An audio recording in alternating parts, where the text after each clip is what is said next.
আম্মা এতদিন যা কিছু আঁকড়ে ধরে রাখার চেষ্টা করেছিল তা যেন বালি দিয়ে তৈরি ঘরের মতো এক এক করে ধসে পড়ছে।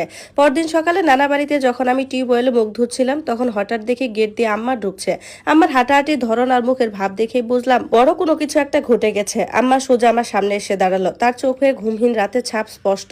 শাহেদ, আম্মা একদম শুকনা গলায় বলল, তোর জামা কাপড়গুলো ব্যাগে তোল, আজ বিকেলে আমি তোকে টাঙ্গাইলে তোর বাপের দোকানে রেখে আসবো। আমি হাতের পানি মোছা থামি একদম স্তব্ধ হয়ে আমার দিকে তাকিয়েই রইলাম। আমার বিশ্বাসই হচ্ছিল না আম্মা এই কথাটা নিজের মুখে বলছে। Voice and video story by Jannat. আমার কথাটা শোনার পর কয়েক সেকেন্ডের জন্য আমি যেন নিজের কানকে বিশ্বাস করতে পারছিলাম না। হাতের গামছাটা ধরে থাই দাঁড়িয়ে রইলাম। আম্মা আর আমার দিকে না তাকিয়ে সোজা ঘরে ঢুকে গেল। ঘন্টা খানেকের মধ্যেই নানি ব্যাগে আমার কয়েকটা ধোয়া জামা কাপড় গুছিয়ে দিল। নানির চোখে পানি। নানি হয়তো বুঝতে পেরেছিল এই ভিটের চেয়ে বাবার সেই ছোট ঘরটাতে আমার আসল মনের শান্তি। আম্মা যখন ঘর থেকে বের হলো তখন তার হাতে একটা ছোট হ্যান্ডব্যাগ। উঠানে নানা দাঁড়িয়ে ছিলেন মুখ ভার করে, কিন্তু আম্মা নানার সাথে কোনো কথা বলো না, আমাকে ইশারায় ডাকলো, চল। আমরা দুজনে হেঁটে গ্রামের কাঁচা রাস্তা ধরে বড় রাস্তার দিকে চললাম। মোড়ের কাছে পৌঁছানোর পর আম্মা হঠাৎ দাঁড়িয়ে গেল। চারপাশে তখন কেউ নেই, কেবল রাস্তার পাশে তাল গাছগুলোর পাতায় বাতাসের ঝিঝি শব্দ। আম্মা হঠাৎ কিছু না বলে রাস্তার উপরে হাঁটু গেড়ে বসে আমাকে শক্ত করে জড়িয়ে ধরলো। আমার বুকের ভেতর থেকে আসা এক অদ্ভুত কান্নার তোড়ে তার শরীরটা কেঁপে উঠলো। আমার ঘাড়ের উপর আম্মা তপ্ত চোখের পানি এসে পড়লো। আম্মা আমার গালে কপালে বারবার চুমু খাচ্ছিল। আমার এই রূপ আমি কখনোই দেখিনি। আমাকে তুই কোনোদিনই বুঝলি না রে বাপ, আম্মা ফুপিয়ে ফুপিয়ে কেঁদে উঠে বলল। আমারে তুই একদম পর করে দিলি তাই না? তুই তো সবই বুঝিস, তাহলে আমি কেন তোর বাপের কাছ থেকে চলে আসছিলাম এইটুকু কেন বুঝিস না? আমি একদম স্তব্ধ হয়ে দাঁড়িয়ে রইলাম, মুখ দিয়ে একটা শব্দ বের হলো না। আম্মা আমার গাল দুটি দুই হাতে শক্ত করে চেপে ধরে চোখের দিকে তাকালো। আমার চোখ দুটো একদম লাল। তোর বাবাকে আমি নিজে পছন্দ করে বিয়ে করেছিলাম শাহেদ। তোর নানা নানির অমতে গিয়ে পরিবারের সাথে যুদ্ধ করে ওকে আমি বিয়ে করেছিলাম। ভাবছিলাম মানুষটা আমাকে মাথায় করে রাখবে, কিন্তু বিয়ের পর সে আমার জীবনটা কিভাবে নরক বানিয়ে দিয়েছিল তা তোকে বলে বোঝাতে পারবো না। কেন আমাকে ঘর ছাড়তে হয়েছিল সে কষ্ট তুই একদিন বড় হলে ঠিক বুঝবি। আম্মা এক লোহমায় নিজের শাড়ির আঁচল দিয়ে চোখ দুটো মুছে ফেললো। তারপর ভ্যানিটি ব্যাগটা খুলে ভেতর থেকে বেশ কিছু টাকা বের করে জোর করে আমার পকেটে গুজে দিল। তোর পকেটে টাকা দিয়ে সংসার চলবে না, এই টাকাগুলো রাখ। আর তোর বাপকে বলিস আমি যেন আর কোনোদিন কোনো ঝামেলায় না পড়ি। তুই আমাকে ভুল বুঝিস না শাহেদ, 10 মাস তোকে পেটে রেখেছি, কোনো মায়ে চায় না তার সন্তান তার থেকে দূরে যাক। আমার এই কথাগুলোর সামনে আমি একদম চুপ হয়ে গেলাম। আমার মনের ভেতর জমানো সব রাগ আর ক্ষোভ যেন হঠাৎ এক নিমেষে হালকা হয়ে গেল। একটা 12 বছরের ছেলের পক্ষে মা আর বাবার এই জটিল হিসেব নিকেশ বোঝা সম্ভব ছিল না। আমি শুধু আম্মার মুখের দিকে তাকিয়ে রইলাম, কোনো উত্তর দিতে পারলাম না। আম্মা উঠে দাঁড়িয়ে আবার স্বাভাবিক হওয়ার চেষ্টা করলো। গায়ের শাড়ির আঁচলটা ঠিক করে বলল, চল, গাড়ি ছাড়ার সময় হয়ে গেছে।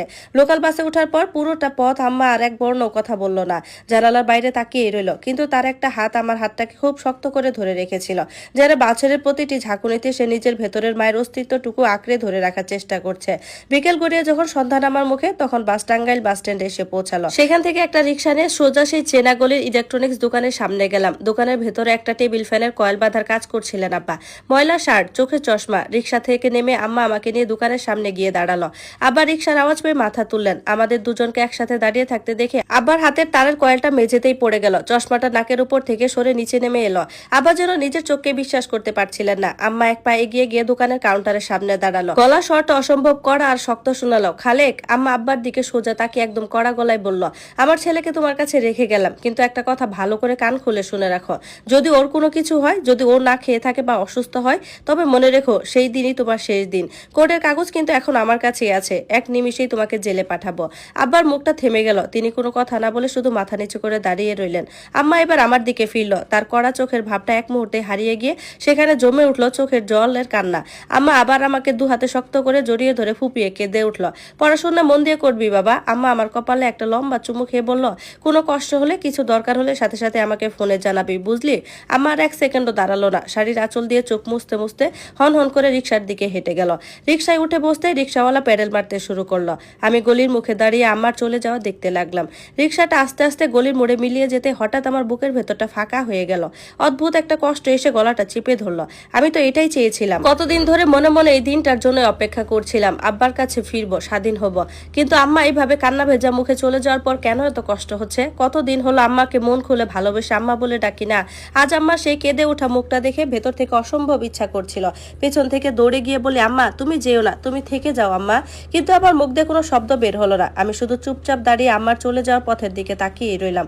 পকেটে রাখা আম্মার দেওয়া টাকাগুলো তখন আমার হাতের ছোঁয়ায় ভীষণ ভারী ঠেকছিল। পকেটের ভেতর আম্মার জোর করে গুজে দেওয়া টাকাগুলো হাত দিয়ে শক্ত করে চেপে ধরেছি। কেন জানি না একটা অস্বস্তি পুরো শরীরে কাজ করছে। কত বছর ধরে ভেবেছি আব্বার কাছে চলে আসবো, কোনো ঝামেলা থাকবে হবে না। কিন্তু আম্মা যখন কপালে ওইভাবে চুমু দিয়ে কেঁদে কেঁদে চলে গেল, মনটা কেমন যেন একদম ভারী হয়ে গেল। হঠাৎ আব্বা পিছন থেকে এসে আমার হাতটা শক্ত করে ধরে ফেললো। আব্বার চোখে চশমাটা একদম ঝাপসা হয়ে গিয়েছিল। আম্মার মুখ না দেখে শোনা কড়া কথাগুলো, গলি মানুষের তাকানো, সবকিছু তো আব্বাই সহ্য করলো। আব্বার রাস্তায় হাঁটুর উপর ভর দিয়ে বসে পড়ে আমাকে শক্ত করে জড়িয়ে ধরে একদম ছোট বাচ্চার মতো করে কেঁদে দিল। আব্বার গায়ের ঘামের গন্ধটা নাকে আসতেই আমার বুকের ভেতরটাও কেমন করে উঠলো। আব্বার শরীরটা থরথর করে কাঁপছিল। শাহেদ, সত্যি চলে আসলি তুই? আর যাবি না তো কখনো বাবা আমাকে ছেড়ে? আমি আব্বার কাঁধে হাত রাখলাম। মুখ ফুটে কোনো কথা বের হলো না। আব্বা তাড়াতাড়ি চোখের পানি মুছে জামার হাতে চশমাটা পরিষ্কার করে উঠে দাঁড়ালো। চল বাবা, আজ দোকান বন্ধ করে দেই, আজ আর কাজ ভালো লাগছে না। দোকানের ঝাপগুলো বন্ধ করে তালা দিয়ে দিল আব্বা। আমরা হেঁটে হেঁটে গলির মোড়ের মোস্তফা হোটেলে গেলাম। হোটেলে ঢুকে আব্বা মোস্তফা ভাইকে বলল, 2 থালা ভাত আর একদম ভালো দেখে মাংস দাও তো ভাই, পোলাটা কতদিন পর আসলো। থালায় গরম ভাত আর মাংসের বাটি দিয়ে গেল লোকটা। আব্বা বাটি থেকে সব বড় বড় টুকরাগুলো বেছে বেছে আমার থালায় তুলে দিল। খা বাবা, পেট ভরে খা। আমি হাত দিয়ে ভাতের লোকমা মুখে নিলাম, কিন্তু গলার নিচে নামতে চায় না। মুখে কোনো স্বাদ পাচ্ছিলাম না। খালি মনে পড়ছিল আম্মা কিভাবে মুখটা চেপে ধরে কেঁদে কেঁদে বলল, 10 মাস তোকে পেটে রাখছি, কোনো মাই চায় না সন্তানকে দূরে ঠেলে দিতে। আগে ভাবতাম আমার আম্মা খুব খারাপ, আব্বাকে কষ্ট দেওয়ার জন্যই আমাকে আটকে রাখতো। কিন্তু আজ কেন জানি মনে হচ্ছে ভুলটা বোধহয় শুধু আম্মার একার ছিল না। আব্বা আমার দিকে তাকিয়ে বলল, কি রে, খাচ্ছিস না কেন? তরকারি খারাপ হয়েছে নাকি? না আব্বা, খাচ্ছি তো। আমি জোর করে 2টো ভাত গিললাম। খাওয়া শেষ করে আব্বা মেসে ঘরে চলে এলাম। ঘরে ঢুকে আব্বা কোণের টেবিলে এক গাদা ওষুধ বের করলো। লাল, হলুদ, নানা রঙের 4-5টা বড় বড় ক্যাপসুল। গ্লাসে পানি দিয়ে এক ঢোকে সবগুলো গিলে ফেললো। আমি আর থাকতে না পেরে সোজা আব্বার সামনে গিয়ে দাঁড়ালাম। আব্বা, তুমি প্রতিদিন এত কিসের ওষুধ খাও? এত ওষুধ তো কোনো ভালো মানুষ খায় না। আব্বা গ্লাসটা নামিয়ে রেখে একটু থমকে গেল। চশমাটা খুলে বলল, আরে কিছু না রে, ঘুমের ওষুধ। রাতে একটু শরীর ব্যথা করে তাই খাই। তুমি মিথ্যা বলছো আব্বা। আমি একদম সরাসরি বললাম, ঘুমের ওষুধ এতগুলো হয় নাকি? সত্যি করে বলো তো, তোমার আসলে কি হয়েছে? আবার মুখটা ফ্যাকাশে হয়ে গেল। ওসব কথার জবাব না দিয়ে চট করে কথা ঘুরিয়ে নিল। আমার চোখের দিকে তাকিয়ে বলল, তোর আম্মার জন্য মন খারাপ হচ্ছে তাই না রে শাহেদ? আমি একদম চুপ করে গেলাম। কি বলবো বুঝে উঠতে পারলাম না। আব্বা আর কোনো কথা বাড়ালো না। ঘরের লাইটটা নিভিয়ে দিল। অনেক রাত হয়েছে, শুয়ে পড়, কাল সকালে কাজ আছে। আমরা দুজন পাশাপাশি শুয়ে পড়লাম। আব্বা আমার মাথায় হাত বুলাতে লাগলো, ঠিক যেমনটা ছোটবেলায় দিত যখন আমি ভয় পেতাম। আব্বার হাতের তালুটা খসখসে শুকনো। রাত অনেক হয়েছে, চারপাশে একদম চুপচাপ। হঠাৎ আব্বার বুক থেকে একটা ভয়াবহ কাশির তোর উঠলো। এত জোরে আর বুক ফাটানো কাশি যে আব্বা বিছানায় সোজা হয়ে বসে পড়লো। কাশি আর থামেই না। আব্বা 2 হাতে নিজের বুক চেপে ধরে কোকাতে লাগলো। আমি তাড়াতাড়ি উঠে লাইটটা জ্বালিয়ে দিলাম। আব্বার চোখ দুটো রক্ত রক্ত হয়ে গেছে, কপালে রগগুলো ফুলে উঠেছে। আব্বা, কি হয়েছে তোমার? আমি ভয় পেয়ে চিল্লিয়ে উঠলাম। জগ থেকে পানি নিয়ে আব্বার মুখে ধরলাম। আব্বা একটু পানি খেলো, কিন্তু কাশি থামলো না। আব্বা পাশে রাখা ময়লা গামছাটা দিয়ে মুখ চেপে ধরলো। কয়েক মিনিট পর কাশি কিছুটা কমলো। আব্বা দেয়ালের সাথে পিঠ ঠেকিয়ে হাঁপাতে লাগলো। আমি গামছাটার দিকে তাকাতেই বুকের ভেতরটা ছেদ করে উঠলো। সাদা গামছায় থোকা থোকা কালচে লাল রক্ত লেগে আছে। আমার হাত থেকে পানির গ্লাসটা মেঝেতেই পড়ে ভেঙে গেল। আব্বা, এটা রক্ত না। আমি কেঁদে ফেললাম। তুমি এত কাশো কেন? তোমার শরীরে কি হয়েছে আব্বা? আব্বা তাড়াতাড়ি গামছাটা তোষকের নিচে লুকিয়ে ফেলে বলো, কিছু না বাবা, বুকে একটু ঠান্ডা লাগছে। তুমি আবারও মিথ্যা বলছো। আমি আব্বার জামা চেপে ধরে কেঁদে উঠলাম। কালকে সকালে তোমারে নিয়ে ডাক্তারের কাছে যাবো। এইভাবে থাকলে তো তোমার যক্ষা হয়ে যাব। তুমি আমার সত্যি কথাটা বলো আব্বা। আব্বা কোনো জবাব দিল না, শুধু হাত দুটো নিয়ে আমাকে শক্ত করে বুকের সাথে চেপে ধরে রাখলো। সুফিয়া যখন এই সংসারে ছিল তখন খালেক রাত হলে দোকানে বন্ধুদের সাথে বিড়ি সিগারেট আর নেশা করত। প্রতিদিনের সেই নেশা বিষাক্ত ধোঁয়া যে খালেকের ভেতরটা এইভাবে শেষ করে দিচ্ছিল, তা খালেক সুফিয়াকে ছেড়ে আসার পরও কাউকে বুঝতে দেয়নি। খালেকের শরীরে যে ক্যান্সার বাসা বেঁধেছে তা ওভাবে লুকিয়ে রেখে সবার সামনে সুস্থ থাকার অভিনয় করছিল। আব্বা আমার মাথায় হাত রেখে একটা লম্বা শ্বাস ফেলল। আবার চোখের কোণ বেয়ে এক ফোঁটা গরম পানি গাল দিয়ে গড়িয়ে পড়লো।